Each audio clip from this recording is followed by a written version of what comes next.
A very good afternoon to you on this lovely June evening. What are we talking about today? The Sunny 16 rule. I've been asked to talk about it. There are a load of vlogs out there already that do a very good job of it, but maybe, I don't know, maybe my version will help in some way. So let's get to it. What is it? It's a technique for understanding light. When do you use it? You can use it. I use it. Well, maybe I don't use it every day, but I've thought about it every day for the last 20 years. When I open the curtains first thing in the morning, I look at the weather, and I apply a sunny 16 rule.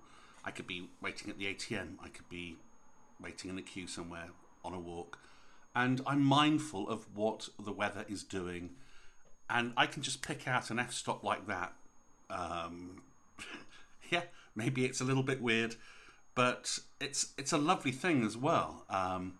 It's not just a technique. It's a lovely way of thinking about how strong the light is. Makes you sort of very at one, I guess.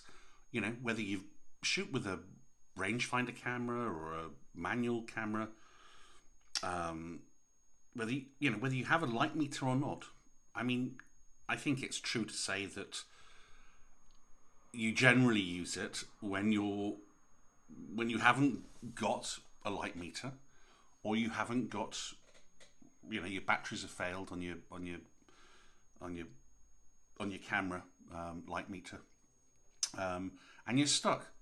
I get, that's what's bandied about quite a bit. That's what people say, use it then. But in all honesty, I use it, when I've got the camera in my hand, I'm mindful all the time. I'm always thinking about that, because light is everything. And you have an iris and a shutter speed to control that light, how much comes through, whether it's a good exposure or not. So even if I'm not putting it into effect and using it, I am aware of it. And I would encourage everybody to, amateur, professional, to be aware of it, to be mindful of it, because it's a beautiful thing to have, beautiful thing to know, and it's not difficult at all. The first thing I'd say is get a little chart out like this. Google it, find a chart, and laminate it. Get a little version of it, if you like. Stick it in your wallet or your purse, or your back pocket. Just bring it out from time to time, because you can't. It's not. To begin with, I don't think it's an easy thing to remember. But after, like anything new, it can seem a little bit complicated. But we'll demystify it right here and now, I promise you. And you'll realise just how simple it is and how useful it can be, more importantly. And I will say that, if I'm not coming across in a very clear way, look at somebody else's vlog until you understand it. Or if you want to ask me questions. I'll promise you I'll get back to you, and I will hopefully try and elaborate a little bit more, perhaps, so that you understand it better. So, the Sunny 16 rule. Basically, in a nutshell, you get your camera, you're shooting film or not, you're shooting digitally, but your ISO. ISO. What is your ISO? Let's supposing we're shooting film. Let's say we're shooting. Let's shoot 400 ISO film. That's the first thing to think about. What is your ISO? Then immediately to that, you correlate your ISO. Seems a bit weird, but just go with me, because it works. That's the thing. It does work. It's not absolutely bitingly precise as a light meter, but it does give surprisingly reliable. It's not as precise as that, but it does give very good results more often than not. So ISO 400. Then we correlate that to our shutter speed. Hang on, we haven't got a 400th of a second shutter speed, I hear you say. Absolutely right. But what you do is go to the nearest one. So that's basically 500th on most cameras as far as I know. If we're shooting 200 ISO film or ISO on a digital camera, then we go to 1 250th of a second.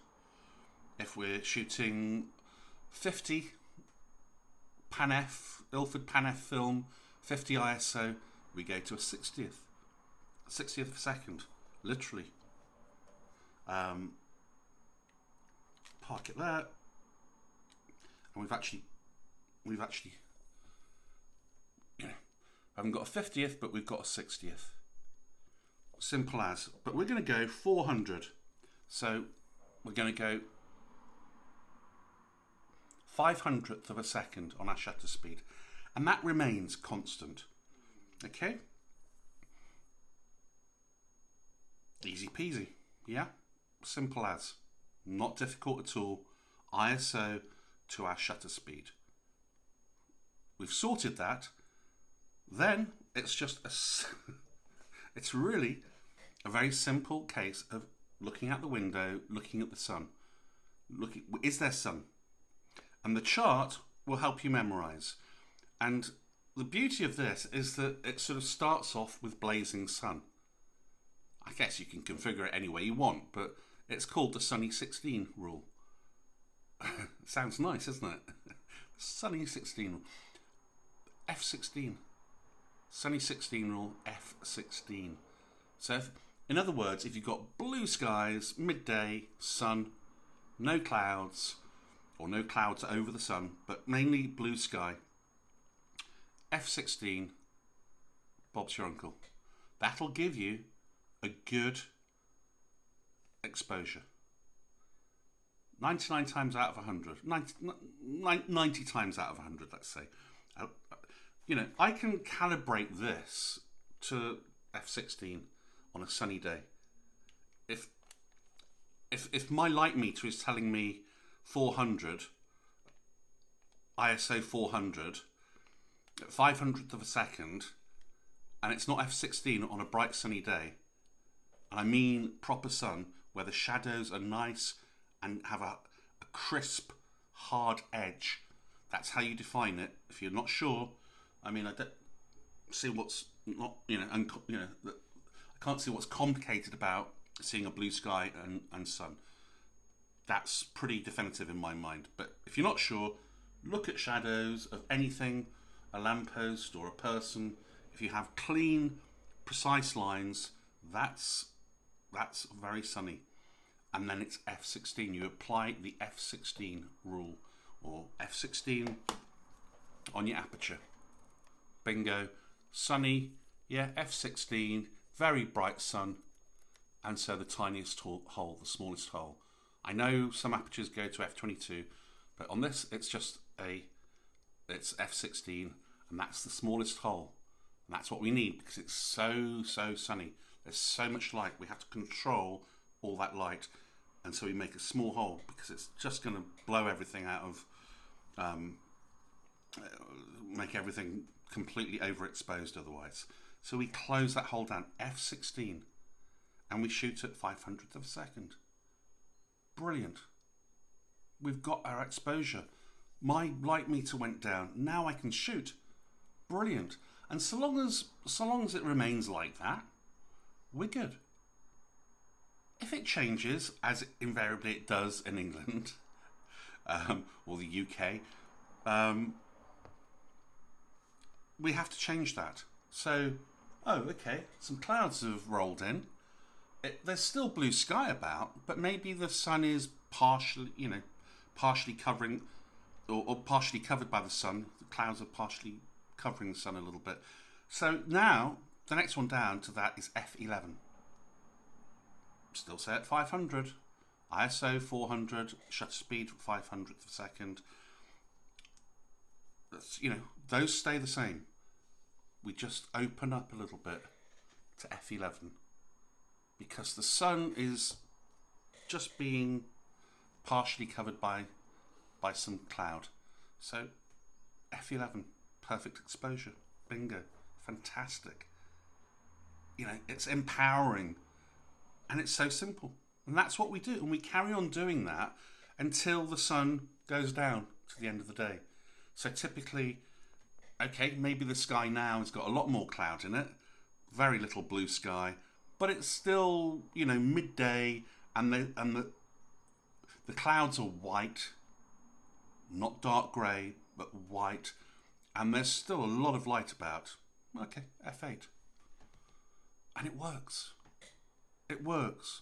So it's diffused light now, because the clouds have covered the sun, and those shadows that people are forming are, you know, fuzzy. They're still there, but there's not a hard edge in sight. It's very diffused at the edges of the shadow, the lamppost, or whatever it is you're looking at. The shadows are still there. They haven't gone, but they've become very very vague shadows. That's the best word I can think of it at the moment. So that's cool. F8. You know, when I open the curtains, I'll go F8 because it's white. It's white cloud. It's very bright, but it's white cloud. It's not raging, you know, full sun. Or if it is, F16. Simple. And it's automatic. It's very, very automatic. As soon as you step outside the door, you just know what it is. You know, I shoot mainly with 400 film. I might push it, yes, but it's mainly 400 film, so it's a very straightforward thing for me. I seldom use 200 film, seldom use, you know, 500. I'm talking about, 50 Pan-F. I have used them all, and, you know, learnt their qualities and the lovely thing about those various films. But this, you know, it doesn't matter what film you use if you're chopping and changing all the time. Just make sure that ISO goes straight to your shutter speed. That's the first thing you do. And then the chart, as I say, get it laminated, cut it out, screen grab it, whatever you want. You know, have it pinned on a wall and practice it. Literally practice it. I mean, I say I open the curtains and I just, you know, boom, I say what it is. But that's only because I practiced it. I didn't do it before. I was thinking, what is it again? 500th of a second. And then, oh, what's the chart? Oh, yes, it starts with the sun. You know, after a very short amount of time, it becomes very automatic, and then you can, you know, throw away your chart if you want, you know, because it's in. It's like riding a bike. You don't forget it. So yeah. So now we've talked about white sky. What happens now if we're some rain clouds are coming in and it's looking a bit dark grey? Well, you've guessed it. 5.6. You know, we've gone from F8 to 5.6. That, you know, when I see the grey cloud and it looks as though it's about to rain, it's a weird thing. I actually associate that with the numbers. You know, I actually see a number 5.6, F5.6. I know that's probably weird, but it's like a symbol. 16 is sun. You know, you could even do that. You could even get a word that rhymes with it if it helps you remember it. I don't. I just sort of see the number. Grey cloud, 5.6. There's still light about. It's still, you know, 2 o'clock in the afternoon, 1 o'clock in the afternoon, what have you. But those clouds have come in and it looks ominous. It looks like it's going to rain. It's dark grey cloud. 5.6. I'll give you an exposure. It'll give you a decent exposure. And then the next one, it sort of changes a little bit here because, okay, we've worked through the day. It's almost as though the day starts off beautiful, sun, and then it gets worse, which there's no logic to that whatsoever. But the chart sort of follows that kind of a trajectory, if you like, and then it finishes off with sunset, dusk, or whatever you want to call it. I mean, and then it's f4, which I think pretty much every lens has got, pretty much. I know some haven't, long lenses and what have you, but regardless, it gives you that basic blueprint to get you out of a hole. If you're not used to it, learn it, and then you'll never, ever, ever, batteries or not, maybe you've forgotten your light meter, maybe it's somebody's dropped something on it and it's broken, you'll never, ever get caught out again. You'll never get into any trouble because you've got it in your head, or you've got it in your wallet or in your purse, and it's reliable. It is reliable. There are some other kind of other extremes where you can go to 2.8 and what have you, but that's probably pretty obvious. If you're indoors or something and you need to open up as much as possible, obviously some lenses go much wider than 2.8, but that gives you the basic technique of understanding light and how to expose for it. You can, I've sort of wondered whether I should talk about this. You can take that basic principle. Don't like to call it a rule because rules sound like oppressive or something. It's something that is for your benefit, and you can take that and then you can modify it if you want. What happens if you don't want to shoot at f16 on a sunny day? Well, you can change it. You can shoot on a sunny day instead of, I don't know whether to say this because it might complicate it. I would say, end of vlog, just learn that, because that will be invaluable to you. If you're just starting out, if I say this other thing, it might complicate things, but I'm not going to insult your intelligence. I am going to say it because it's good.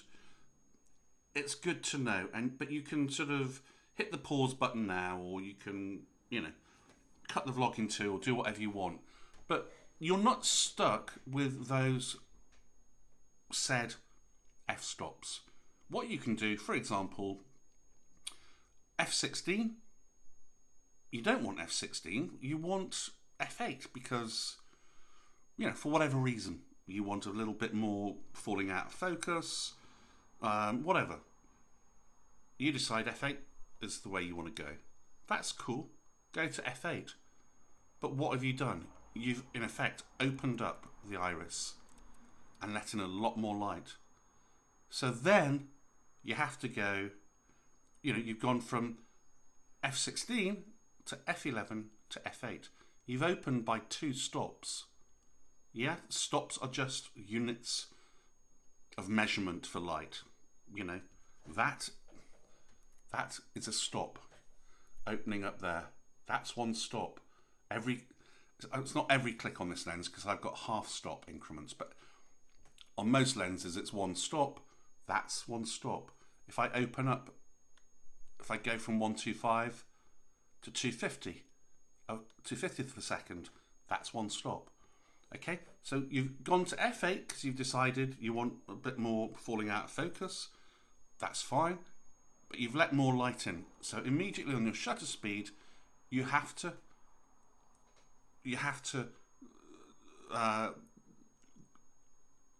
I'm trying to think of the right word. You have to then shut down that light, that extra light that you've let in, with your shutter speed. So it's parked at 500, remember, because we're shooting with 400 film. So now you have to go, okay, you've done 2 stops on your aperture. So now you're going 500, 1,000th of a second is going to let less light in. That's one stop. 2,000th of a second. Bingo. And there we go. We've compensated. So if I shoot at 2,000th of a second at f8, that'll give me the exact same exposure as 500th of a second at f11, in theory. It'll do the same job, but I've just got more depth of field happening, more fall off, behind my subject matter, more going out of focus because I'm at f8. You know, you can only do it to a point, to a certain degree. I mean, on my camera, I can only go to 1,000th. So I couldn't do that. That's not going to be possible unless I get an ND filter to put on the front of the lens to stop light coming in. Then I can do it. But, you know, that's why I say it can get a little bit more intricate, if you like. Not difficult. Remember that and you won't go wrong. You know, remember that, not difficult, you won't go wrong. But let's say, I don't know, let's say something else. Let's choose a better f-stop. So maybe it's a dark grey. Let's just say it's a diffused light, so white cloud everywhere. So the sun is diffused. So we're at f8. Are we at f8? Yeah. You know, the one between that and 16 is f11. Which is sun peeping through the clouds. We've probably still got some blue sky, and the sun is sort of semi-diffused with cloud. We're going f8, which is just white cloud everywhere, not dark grey, white cloud. So we're getting like a lovely diffused light, I guess. Soft shadows. So f8. That's what we've been shooting at. Hang on a minute. I don't want f8. That's not giving me enough fall off, enough out of focus. You know, I want to open up a bit more. Cool. Let's open up. Let's go to f4. So f8, 5.6, f4. 2 stops. I'm at 500th of a second. I'm opening up 2 stops, and I'm going to run into the same problem. 500th of a second that my camera's parked at. Then it goes to 1,000 and 2,000th of a second, but I haven't got 2,000th of a second. I've only got 1,000. So the same thing applies. So I'm thinking, okay, if I want to open up anytime, I'm really only going to I'm only going to be able to really open up a stop. That's on this camera. If I'm on my f3, I shoot 4,000th of a second on that thing. Is it? No, 2,000th of a second. So I can go to 2,000th. Other cameras, it's 4,000th of a second. It'll just, you know, depend on what camera you've got. But those are the sort of limitations, if you like, unless you start putting dark, neutral density filters on, and they're graded, you know, depending on how dense they are, and how much light they stop coming in through your camera. But that is the basic rule. And that will get you out of all sorts of scrapes. Not only that, it will give you a fantastic understanding of light in a given situation. And it's just a lovely thing to know. It's a lovely thing to have and be able to utilise. And, you know, whether I'm using a meter or not, the camera meter or my Minolta,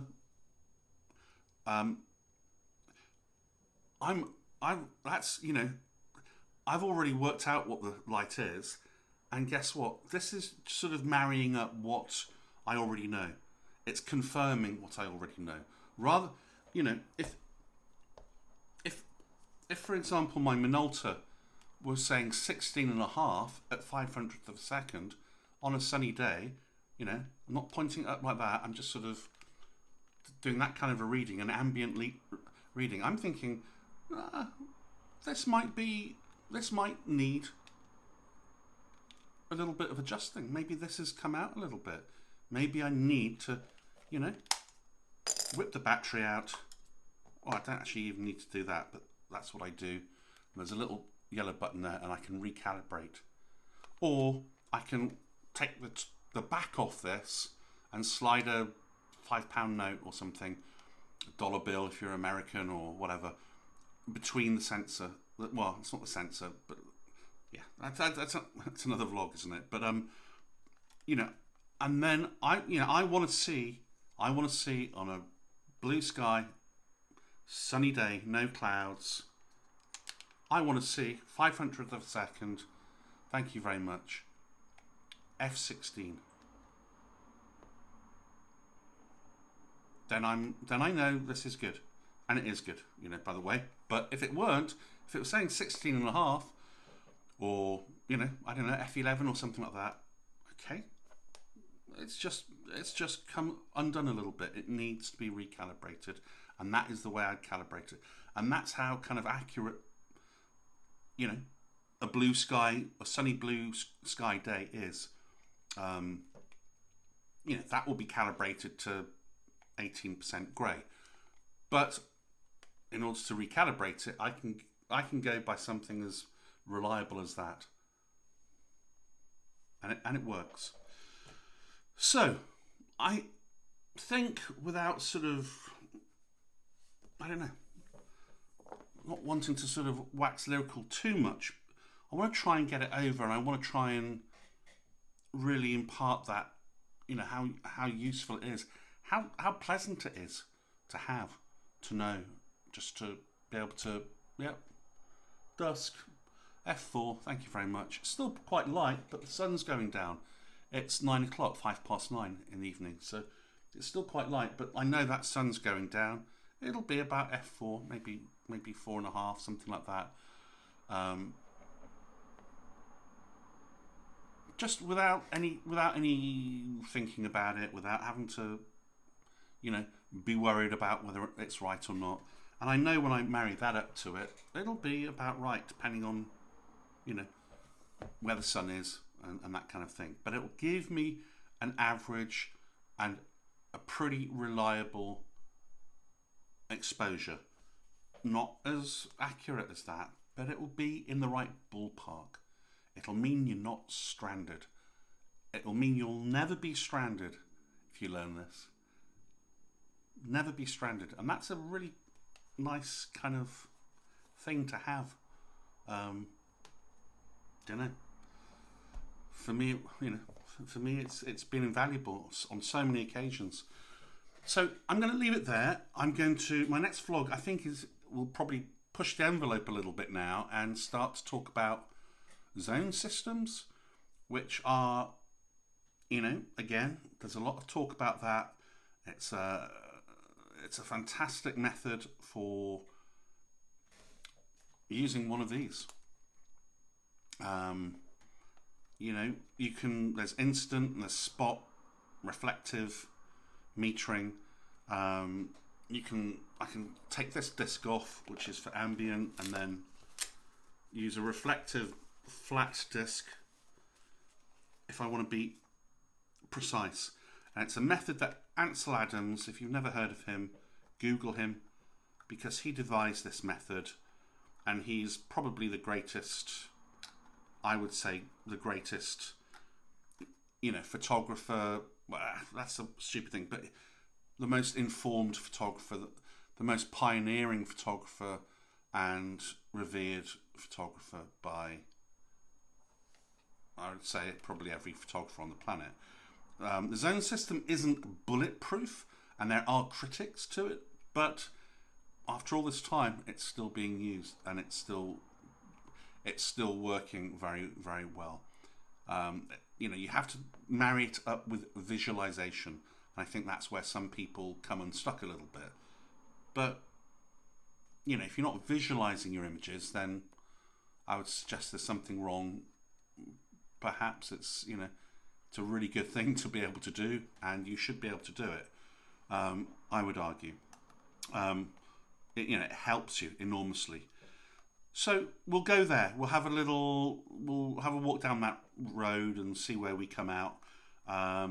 It's a beautiful thing to know that you can shoot transparency film, so positive color film, whatever you want to call it, and get very precise